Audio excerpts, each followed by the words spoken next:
మీ ఏమేమి తీసుకొచ్చిందో మొత్తం చూపిస్తాను. మొత్తం మా మమ్మీ సబ్జీలు జరగా. ఫస్ట్ ఇవి చెక్కలు, ఊరుండలు, ఎన్ని తెచ్చిందో బాబాయ్ ఎప్పుడు తినాలి ఎన్ని.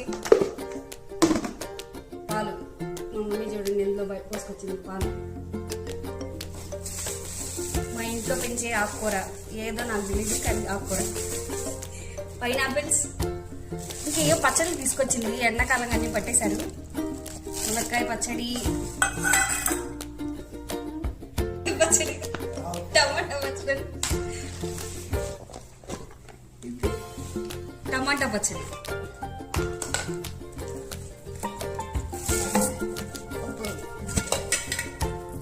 మినపప్పు ఇన్ని తీసుకొచ్చింది. మమ్మీ వస్తే ఇన్ని వస్తే ఇంట్లో పనులన్నీ కూడా చేసి అందుకే రమ్మంట.